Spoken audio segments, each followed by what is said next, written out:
Querétaro, Sinaí en llamas, José Muñoz Cotán. Capítulo 2. El Partido Liberal Mexicano.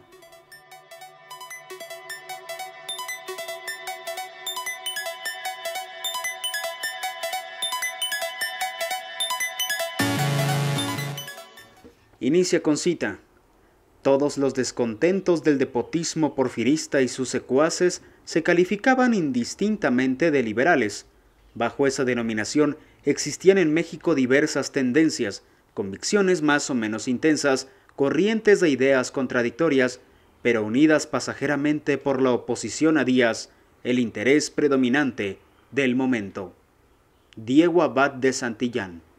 Parece que en México, precisamente como consecuencia de la unidad en los móviles históricos, los grupos en pugna social y política cambiaban de nombre, pero perduran en esencia, librando su batalla. Así, insurgentes y realistas, federalistas y centralistas, liberales y conservadores, son denominaciones varias, pero que traducen posturas irreductibles. Aparentemente, con don Benito Juárez y su triunfo, el Partido Liberal se había quedado dueño del campo mexicano, pero no fue así. Los conservadores permanecieron a la sombra en espera de su oportunidad sin dejar de maniobrar en todos los sentidos. El caso de don Porfirio Díaz, liberal de cepa, héroe de la Carbonera y de Miahuatlán, está exigiendo un retrato psicológico adecuado que nos explique la mutación radical que sufrió su espíritu y la traición que se hizo a sí mismo al entregarse en los brazos de los conservadores. Es posible que haya influido en su mutación radical el odio latente que sintió siempre hacia Benito Juárez. También pudo haber sido factor el halago de los pudientes, de la clase alta, del clero inteligente y sobre todo la fuerza emocional de su matrimonio que lo ató a una facción determinante. Hasta chismes de pareja tenemos en este libro. Se ha dicho y con razón que Porfirio Díaz se mantuvo fiel al homenaje a don Porfirio Díaz, fiel a la Constitución de 1857, pero que, en ambos casos, la fidelidad fue manifestación externa, porque estaba alejado del juarismo y de espaldas a la Carta Magna. Atado mentalmente a los llamados científicos, Porfirio Díaz, al final de su carrera con el peso de sus años encima, era más un símbolo de autoridad que un auténtico jefe de Estado. Es posible que esta aseveración parezca audaz, pero de hecho, el examen de los acontecimientos nos revela que el forcejeo interno entre los miembros más destacados de los científicos era prueba de que, ciertamente, esperaban la muerte del viejo dictador para ocupar inmediatamente su puesto vacante. Ello tuvo que agudizarse con las sucesivas reelecciones. No corren los calendarios en vano. Porfirio Díaz es posible que haya sido sincero cuando en la célebre entrevista con Krillman manifestó su decisión de retirarse a la vida privada y dejar paso libre a la elección de un sucesor, incluyendo a las fuerzas opositoras que ya se habían desatado en una o en otra forma. Es posible, pero también es factible que el grupo, suma de intereses creados, se lo haya impedido convenciéndolo de que su imprescindible reelección era el medio para mantener la paz y la tranquilidad nacional. Un sistema de propaganda tanto en el extranjero como en la publicidad interna lo habían coronado con algo así como el más connotado estadista de su época. Esto fue, cuando menos, el criterio que sostuvieron algunos periódicos norteamericanos. A posteriori, es fácil señalar varias de las causas inmediatas que precipitaron el desmoronamiento rápido del imperio de Díaz. En términos generales, México estaba entrando a una etapa de transformación industrial inevitable, aunque en ese tiempo era incipiente. La centralización de la tierra en pocas manos, presencia de enormes latifundios, las condiciones terribles, sin hipérbole, en que vegetaba el peonaje, la carencia total de derechos políticos con el abuso de los caciques y jefes políticos, de tal modo que se proliferaban los feudos. La denegación sistemática de justicia, la ignorancia, la insalubridad, y en el área internacional, la equivocación de postergar al capitalismo norteamericano para conceder ventajas a los capitales ingleses, holandeses, franceses, como en los renglones del petróleo, de los ferrocarriles, de las minas. Y sobre todo esto, la aparición del mayor enemigo de Porfirio Díaz, su edad. quedan escritas ya las páginas de los precursores, la misión de Porfirio Díaz, como la de todos los déspotas, de que es posible acallar la rebeldía con represión, la fuerza, las cárceles y la muerte. Belén, las tinajas de San Juan de Ulúa, Valle Nacional, Quintana Roo, son el testimonio de un régimen de terror, solo que, aunque suene a lugar común, la libertad germina con el sacrificio de sus mártires. Las condiciones del sistema carcelario han sido relatadas dramáticamente por quienes las sufrieron. Es de sobra conocido el texto del mensaje «Mátalos en caliente», para no insistir en la pintura.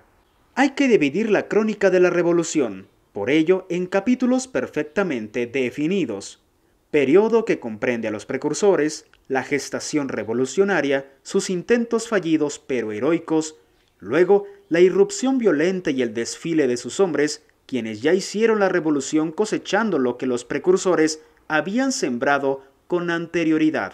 Esta crónica ha sido analizada por muy diferentes plumas y con criterio uniforme. En algún ensayo he sostenido que aún vivimos la guerra civil de los muertos, que es más apasionada que la guerra civil de los vivos, y que, lógicamente, la historia escrita tiene que orientarse hacia el partido de quien la escribe o hacia sus preferencias por este o aquel caudillo. Pero circulan textos bastante bien escritos, con profusión de datos y cifras, que permiten al estudioso adquirir fácilmente una visión exacta del transcurrir de la Revolución Mexicana. Vale referirse concretamente a lo que se denominó el primer Congreso del Partido Liberal Mexicano, celebrado en San Luis Potosí en el año de 1901, organizado principalmente por Camilo Arriaga, nieto del liberal Ponciano Arriaga. Sin entrar en detalles, simplemente esbozado su cuadro, sí es conveniente subrayar su trascendencia, puesto que el ideario del Partido Liberal iba a subsistir. Activa, aunque subterránea, como estaba la lucha de conservadores y liberales, un incidente cualquiera provocó el aceleramiento de las controversias. Tal como apunta Diego Abad de Santillán, los elementos dispersos de la oposición, los adoloridos de diferentes niveles, víctimas del porfiriato, se sumaban bajo el rubro común de liberales. Sin embargo, andaban sueltos los cabos y aparentemente privaba el más completo de los conformismos. Cierto es que ya circulaban periódicos de oposición, pequeños por la forma, gigantes por el espíritu. Cierto que en 1892, por ejemplo, los estudiantes al conjuro del joven Ricardo Flores Magón, arengando a sus compañeros, se echaron a la calle al grito de «¡Muera Porfirio Díaz!», hasta que los policías de la montada, los rurales, los acallaron con el contundente argumento de sus machetes, mientras los organizadores, Ricardo entre ellos, eran arrestados. Cierto que en 1900 apareció el primer número de Regeneración, el periódico rebelde que fue el alma de la insurrección futura, que ya estaba en la brega. Excelsior, el diario del hogar, y que Filomeno Mata estaba sellando su insurgencia con la tinta de sus cárceles. Pero hacía falta un centro motor que reuniera las protestas, un órgano que las canalizara, y este papel correspondió al Partido Liberal Mexicano. Estudiantes, periodistas, caricaturistas, obreros, campesinos, profesores, en distintos planos, estuvieron sembrando la inconformidad y prodigando las semillas libertarias. El poder de piqueta revolucionaria que tiene la caricatura puso a temblar los cimientos de la arquitectura porfirista. Pero concretamente la fusión de los liberales se debió a las indiscretas declaraciones del obispo Ignacio Montes de Oca y Obregón, hechas en la ciudad de París durante un congreso católico. El prelado hizo alarde del poder político de la Iglesia, manifestando su predominio a través de doña Carmelita, esposa del presidente, quien, aseguró, estaba entregada al clero. Este reto, imprudente, audaz, provocó la ira de los liberales. Fue entonces que Camilo Arriaga, desde San Luis Potosí, rodeado por un grupo de estudiantes, entre los que descollaba Soto y Gama, y por profesores, entre los que sobresalía Librado Rivera, convocó a los liberales de la República a fin de celebrar un congreso que planteara la defensa de los principios de la Constitución de 1857 contra los abusos de la Iglesia. En agosto, el periódico El Estandarte, editado por Primo Feliciano Velázquez, lanzó la nota de la entrevista. El 30 de agosto de 1900 se hizo la invitación liberal, anunciando el Congreso para el 5 de febrero de 1901. Pero no fue solo la idea de un congreso, sino que incitaba a los liberales de toda la República para que organizaran clubes con ese color. Dijo Camilo Arriaga, cita, «Es necesario abandonar los vicios establecidos entre nosotros de esperar de los gobiernos el remedio de todos nuestros males. La iniciativa particular secundada y atendida hasta convertirse en acción colectiva es el carácter de la democracia». Cierra cita. Ethel Dufay de Turner, la valiosísima amiga de México, exclama en la obra ya citada, cita, «Acción colectiva, he aquí un estímulo para la conciencia de todos los individuos amantes de la libertad, pero las palabras no eran abstracciones o generalizaciones. Los que recibieron el manifiesto eran urgidos a tomar acción concreta para formar clubes liberales y por medio de órganos de prensa den a conocer los abusos del clero y propaguen las ideas y los principios liberales». Cierra cita. No se hicieron esperar los efectos. Regeneración, por ejemplo, cambió el tono de su literatura y el 31 de diciembre apareció con este encabezado. Hoy aparece Regeneración como periódico independiente de combate. Como quiera que sustituyendo al licenciado Antonio Horcasitas, quien después de haber sido aprendido dejó Regeneración, estaba ya dentro Ricardo Flores Magón. Fue él quien redactó este editorial. Cita, «Nuestra lucha ha sido ruda, ha tenido todos los caracteres de una lucha de pigmeos encarados a los titanes, solo en ella encontrándonos a cada paso con el lívido fantasma del indiferentismo político. Hemos luchado aislados, sin más armas que nuestros ideales democráticos y sin más escudo que nuestras profundas convicciones». Cierra cita. El 7 de enero de 1901 escribió Ricardo, cita, «Las instituciones democráticas y federales han sido desalojadas por el centralismo y la autocracia». Cierra cita. Ricardo Flores Magón fue acreditado por los estudiantes de San Luis Potosí. La credencial la firmó Antonio Díaz Soto y Gama, así como por el periódico Regeneración, para concurrir al Congreso Liberal de San Luis. La respuesta al requerimiento del ingeniero Camilo Arriaga fueron 50 clubes organizados antes de la celebración del Congreso. El 5 de febrero de 1901, en el Teatro de la Paz, presididas por Camilo Arriaga, se inauguraron las sesiones. La lista de algunos de los miembros connotados, cuya semblanza escribió Ricardo en Regeneración, es bastante para poner de realce la importancia de este auténtico acontecimiento.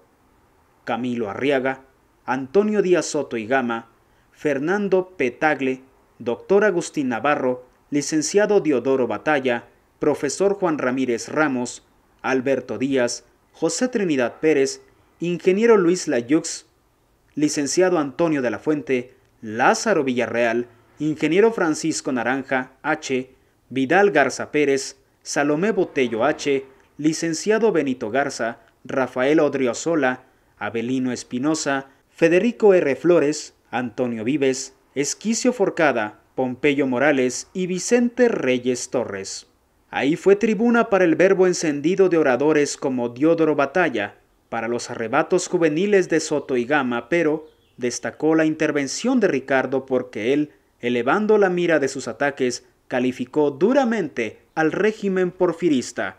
Así se relata el episodio. Abre cita.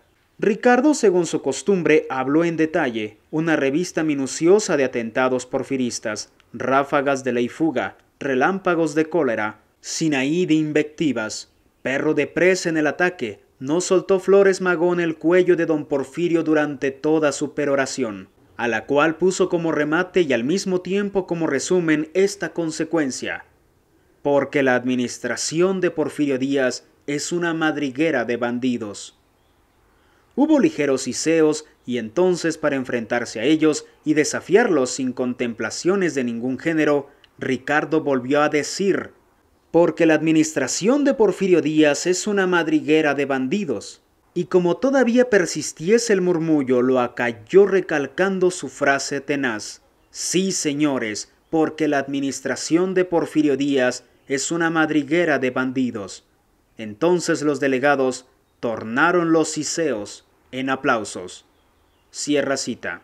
Estas son palabras de Santiago de la Vega reproducidas por el historiador Barrera Fuentes. Sabido es que los congresistas se salvaron de inmediato gracias a que algunos elementos del ejército comulgaban en el fondo con ideas liberales y otros, como el general Kirlengan, no quiso provocar mayor escándalo. Fue después cuando principiaron las aprehensiones, los cateos, la persecución sistemática contra clubes y varones entregados al liberalismo.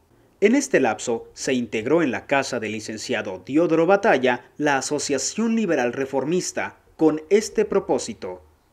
Cita: la Asociación Liberal Reformista tiene por objeto propagar y difundir por todos los medios permitidos por las leyes las ideas liberales y democráticas que deben regir en la República y muy principalmente fomentar el amor a la patria y el ejercicio del sufragio libre. Cierra cita. Ya a estas alturas, como se ha dicho, incrementábase las discordias internas en el mundo oficial, particularmente cuando sonaban los probables candidatos a la presidencia para sustituir al general Díaz, a quien se suponía al borde de la muerte. José Yves Limantour, el mazarino mexicano sin el genio del italiano, según lo calificó en memorable discurso Jesús Urueta, trataba a toda costa de colocar sus fichas en el tablero, mientras que el general Bernardo Reyes había logrado despertar una oleada de simpatía, el clavel rojo, no tanto por él, sino por la oportunidad tan deseada de desalojar a Díaz. Regeneración atacó a los dos parejo. El número correspondiente al 23 de marzo dijo, cita: el general Reyes en la presidencia implantaría una dictadura más deprimente que la actual. Cierra cita. Siguiendo la política de las aprehensiones con cualquier pretexto, Ricardo y Jesús Flores Magón fueron encarcelados el 21 de mayo por orden del juez Huistano Velázquez, acusados por el exjefe político Luis G. Córdoba de León, Oaxaca, de difamación por haber denunciado una tropelía más en el ejército habitual del caciquismo. El 31 de mayo apareció en Regeneración. Cita: el general Díaz en sus 25 años de gobierno duramente opresor ha llevado siempre inscrita en su bandera la persecución a la prensa.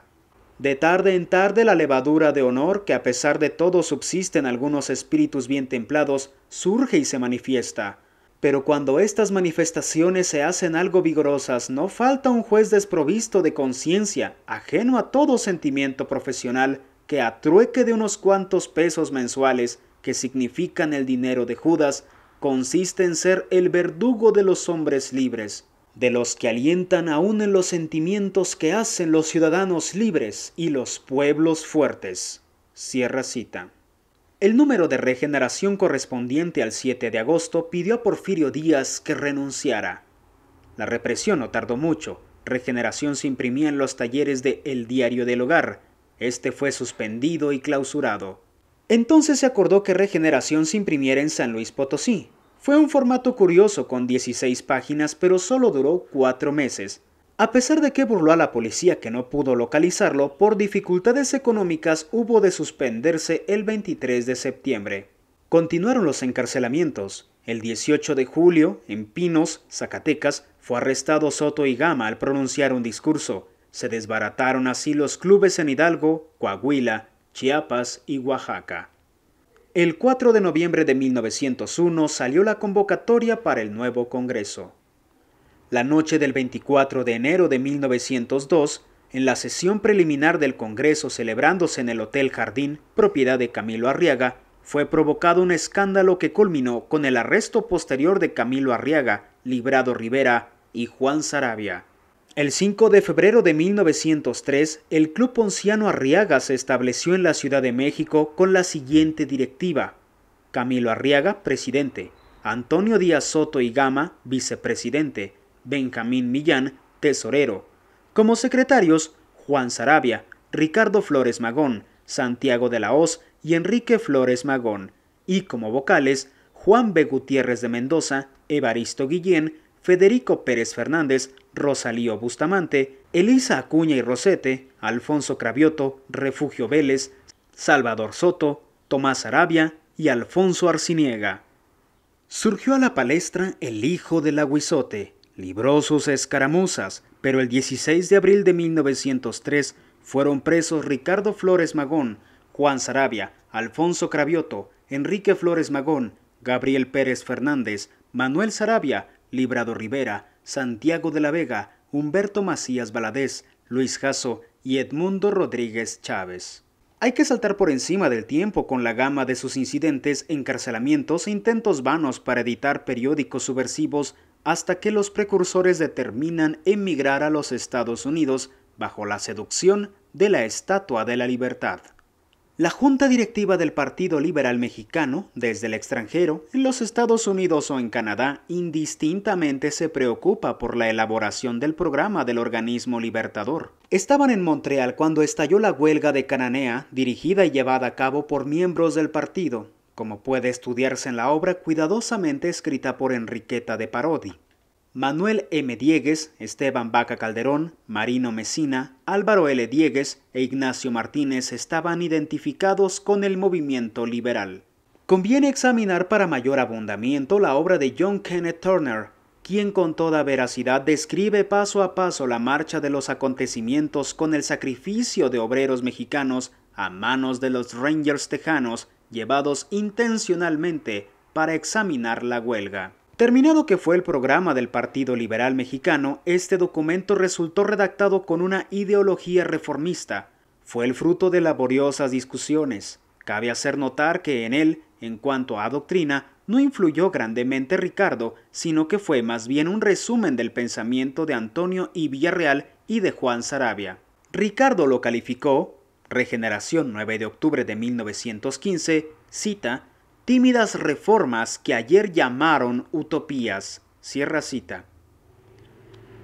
Diego Abad de Santillán, en obra ya citada, dice, cita, reducción del periodo presidencial a 4 años y supresión de la reelección para el presidente y los gobernadores de los estados, supresión del servicio militar obligatorio y establecimiento de la Guardia Nacional, aumento de la responsabilidad de los funcionarios públicos imponiendo severas penas de prisión para los delincuentes, supresión de los tribunales militares en tiempos de paz.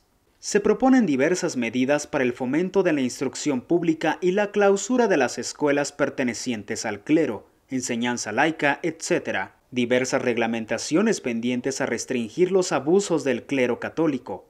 Jornada de trabajo de 8 horas y salario mínimo en toda la República. Protección a la infancia. Higiene de los talleres, abolición de las actuales deudas de los jornaleros del campo para con los amos, descanso dominical. En una palabra, todas las reivindicaciones que constituyen hoy el programa práctico de los partidos socialistas obreros. Respecto de las tierras, los liberales proponían, los dueños de la tierra están obligados a hacer productivas todas las que posean. Cualquier extensión de terreno que el poseedor deje improductiva la recobrará el Estado y la empleará conforme a los artículos siguientes. A los mexicanos residentes en el extranjero que lo soliciten, los repatriará el gobierno, pagándoles los gastos de viaje y les proporcionará tierra para su cultivo. El Estado dará tierra a quien quiera que la solicite sin más condición que dedicarla a la producción agrícola y no venderla.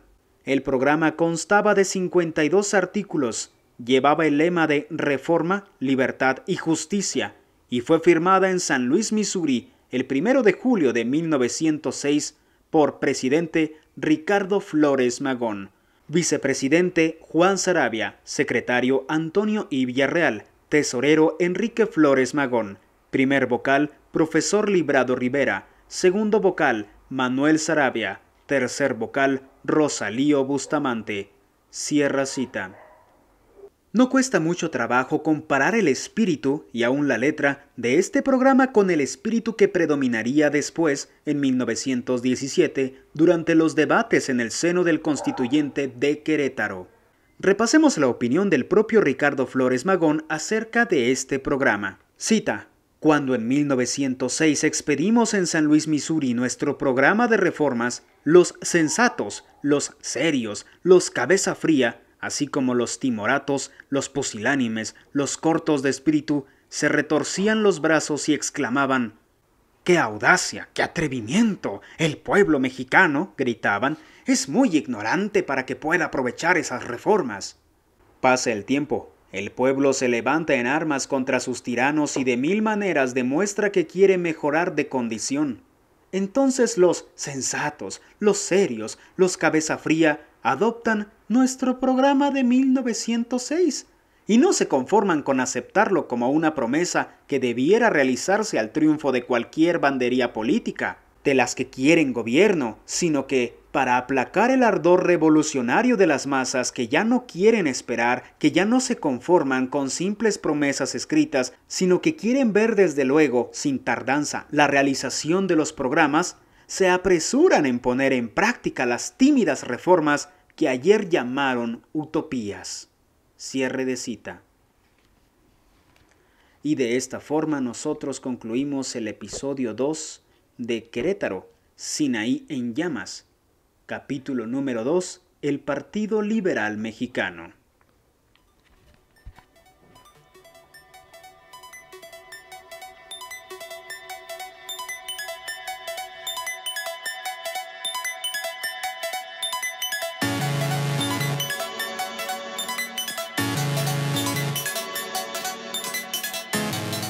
Señores, yo soy Abraham Arreola, nos vemos en el próximo video. Muchísimas gracias, espero que les esté gustando esta lectura bastante informativa. Nos vemos. Suscríbete al canal, comparte el video, infórmate.